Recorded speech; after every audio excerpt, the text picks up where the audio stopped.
Welcome to another Tuesday Dojo topic. I'm really excited to share this topic with you. It's so great. Let me ask you, have you ever had such an intense emotion, thought, feeling, maybe something came up and you're like, oh my God, this is horrible. I'm not prepared. The worst is going to happen. If so, that might be exactly why you have attracted today's video. So we had a great conversation around this today, but I'm going to share my screen with you so that you can see what this is all about. And again, just a reminder before we begin, nothing shared in this dojo is meant to become a rule, belief, or teaching that you must follow. All of our topics are simply perspectives offered for awareness. You are always invited to take what resonates and release anything that doesn't. Your inner wisdom is the final authority. Always, always, always. So if you're able to join us live, we'd love for you to join us.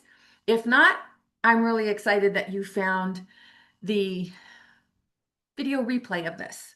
Last week, our topic was on living happy in a world that looks like it's falling apart. So if you were unable to join us live or you have not yet seen the video, I will put a link to that video at the end of this video. Today's topic, however, as I was mentioning before, is intensity is the invitation to remember what you are. Do, do you just even think like, what the heck does that mean? Oh, well, when you have those really intense feelings, there's a reason for it. And I want to begin with a moment from my childhood that stayed with me for many years. My father could be very cruel and sadistic, and he often took pleasure inflicting emotional or physical pain on others. One day he was angry with my sister. He tied her to a post in our kitchen, lifted her shirt, poured water on her stomach, and then sprinkled salt over it. Then he kept slapping her stomach again and again and again. Her skin became redder and redder, but he wouldn't stop because she hadn't told him what he wanted to hear. And I remember standing there watching, and the thought that came into my mind was this: I'm so glad it's her and not me. Later, something else appeared: guilt. I felt terrible that I could even think something like that about my own sister. For a long time, I believed that moment meant there must be something wrong with me. But for years, until later, when I was doing the inner work, I saw something much deeper. That moment wasn't revealing a flaw in me, it was revealing an invitation. An invitation that came through my family system, through conditioning, through the emotional patterns we inherit from those who raise us. Our parents had certain tendencies. They were programmed in particular ways. And because we're attuned to them, those tendencies can appear in us too. But here's the beautiful part. When those invitations come into view, guilt, fear, anger, shame, it doesn't mean something has gone wrong. It means infinite intelligence is bringing something into awareness, always in the right sequence, always at the right time. Because the moment intensity appears, it's an invitation to remember what you are. And today we're going to explore how those invitations appear and how we can recognize them without stepping into the matrix. Think of an example of emotions you were taught that seemed normal growing up. Maybe anger, worry, silence, walking on eggshells, unhappiness. I come from a large Italian family, and yelling and screaming and arguing, that was normal in our family, right? People were just trying to be overheard. This person was talking louder than that person because they wanted to make sure they were being heard. And that's the same thing that happens when we have arguments with people, maybe in the workplace, in a family situation, when you're with friends, loved ones. But those emotional patterns often become the invitations you receive the most. But the good news is Once you recognize them, and the more you decline them, you'll stop being invited.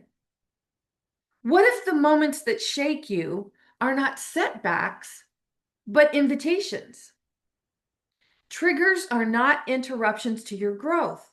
They are the growth. The real shift is learning the difference between reacting from identity versus responding from awareness. This is not about fixing yourself. It's about remembering what you are. Before identity, before personality, before conditioning, you are prior to the koshas. You are prior to the mental, emotional, and physical koshas. You are the attributeless field of awareness, infinite intelligence, and infinite potential. The human experience is simply one expression within that field. Think of a recent moment when you felt emotionally intense, upset, defensive, anxious, or even overly excited. What did that intensity feel like in your body? Did your mind immediately try to explain it or justify it? Did it feel personal? That moment wasn't a problem. It was an invitation. Every invitation appears through two contexts. Relevant context, which is your personal story, emotions and reactions, past experiences, conditioning. This is the dualistic perspective. Then there's the absolute context, which is unchanging awareness, infinite intelligence, infinite love. This is source being. Both appear simultaneously. Awareness is recognizing both. Where do you most often feel pulled into emotional reactions? Family situations, news or social media, being misunderstood, feeling criticized, feeling ignored. Maybe there's a teacher that you've been following for years, and all of a sudden there's something in the media about why this person is not a good person, and now it just makes you doubt everything because, oh my gosh, that's the person that I was following. And now you start to doubt you. But that's simply you being pulled into the dualistic realm. What emotional identity does that invitation try to pull you into? Anger, disappointment, distrust, defensiveness, unworthiness, worry. The invitations we receive most often are the ones we've accepted before. Can you recognize your patterns instead of seeing them as isolated events? Many traditions describe a dualistic system of experience, such as the devil and God, the ego, the non-ego. In Gnostic mythology, this system is administered by the demiurge. It is intelligence without love and compassion. Whatever you call it, whatever your name for it is, evil, the devil, uh, ego, whatever your name for it is intelligence without love and compassion. It functions like a program system that invites us into fear, anger, blame, separation, lack. This realm sustains itself through your personal identification. The dualistic realm cannot take your energy. It must receive your consent. I said that slowly, and I'm going to say it again. It must receive your consent. You must give consent before it can take your energy. And that consent happens through personalization. When we say, I'm angry, I'm hurt, I'm depressed, I'm frustrated, I'm having difficulty doing, however you would end that sentence. We identify with the invitation. and our energy becomes invested in the dualistic field. This is why emotional reactions can feel so draining. Once you see this dynamic, something liberating happens. You realize the dualistic realm is optional. Your infinite nature is inescapable. You can still experience life personally, but you become selective about where you invest your energy. Invitations appear through many channels: personal invitations, family conditioning, genetic tendencies, inherited emotional identities. These often show up as familiar emotional patterns. Collective invitations include media, news, Hollywood narratives, social influence. These systems continuously invite emotional investment.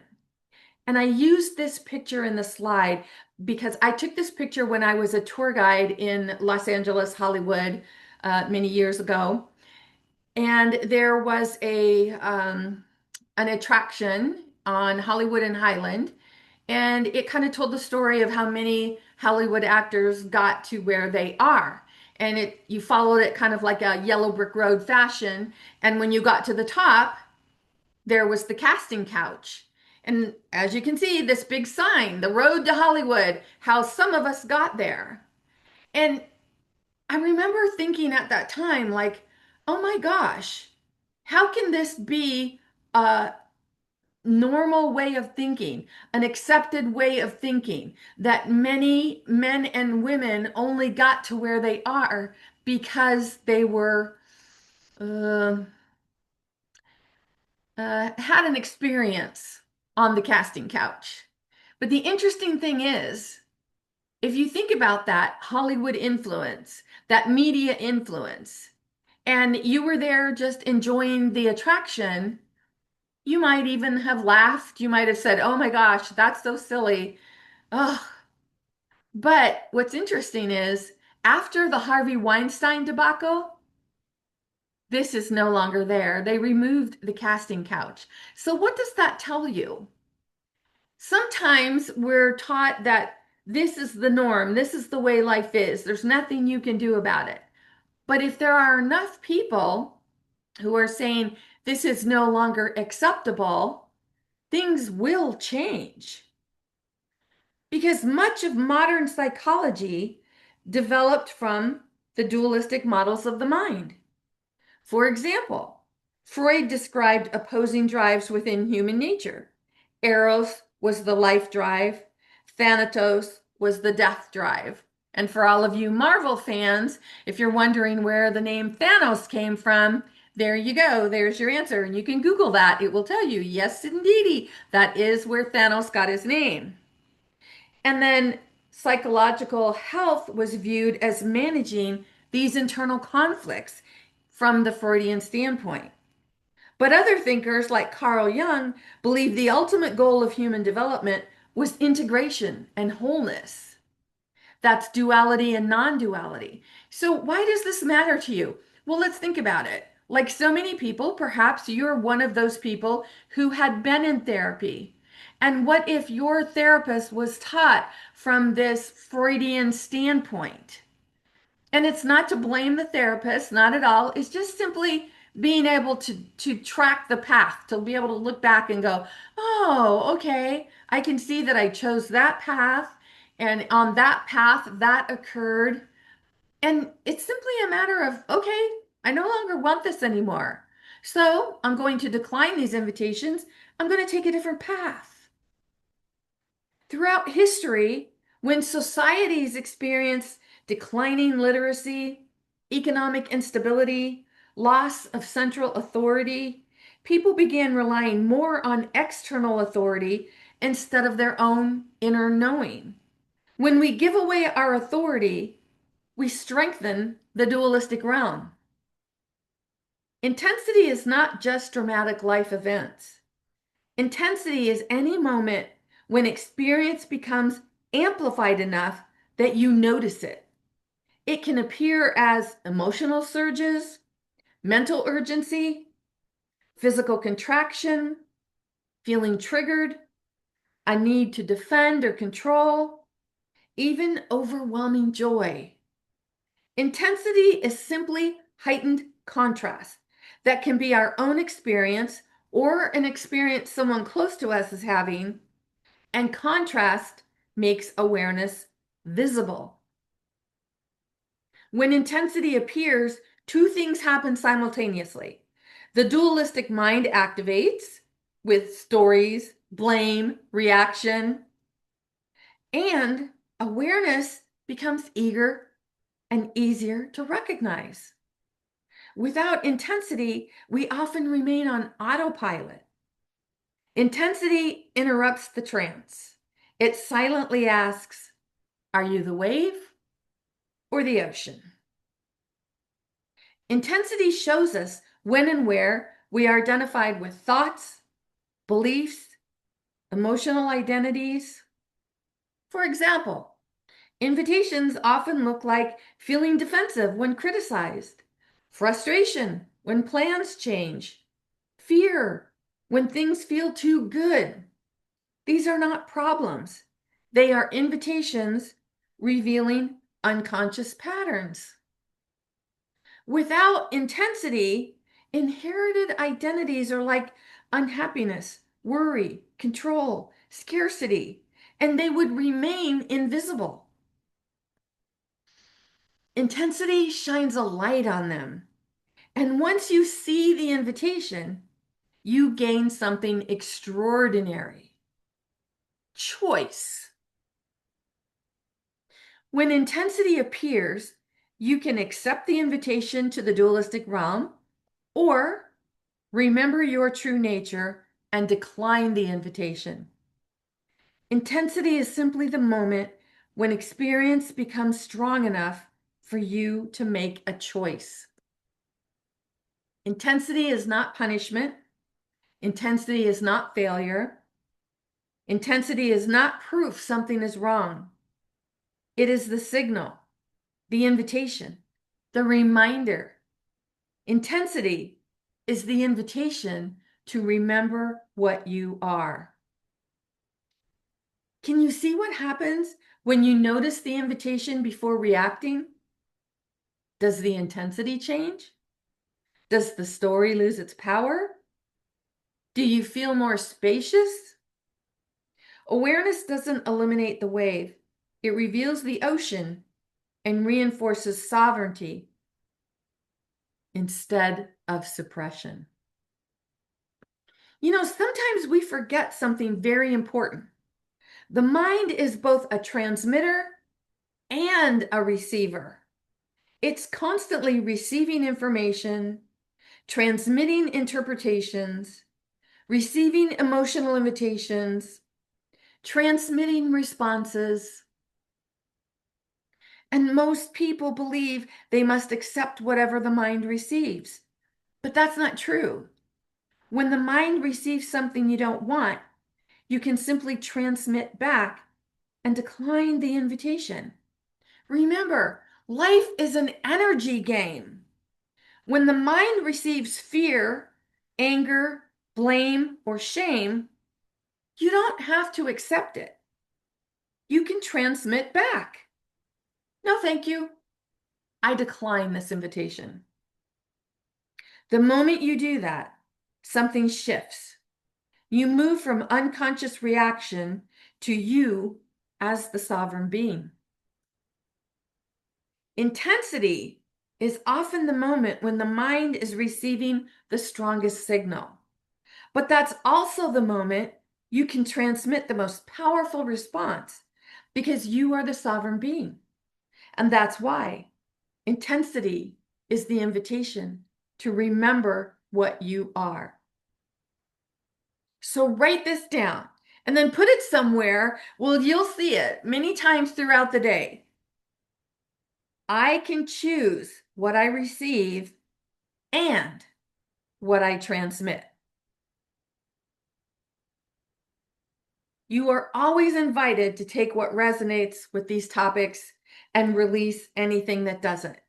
Remember, your inner wisdom is the final authority. I've put a few reflection questions here. If you want, you can pause the video, go over them if this is something that you're working on. I'm not going to read them to you. This is simply for your edification. And in the meantime, how did this land on you? Can you see intensity a little differently now? Because I think that, over the years, so many of us have been taught when we have like a really strong feeling or emotion or a thought that's trying to do us in, we have to like close off the mind or go meditate someplace or go into our happy place. When really all we have to do is pay attention, pay attention to the intensity, and then realize we have choice.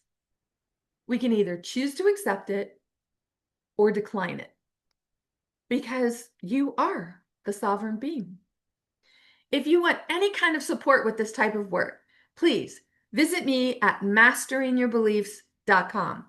In the meantime, this is Nancy Muller, the one and only Life Sensei, saying ciao for now.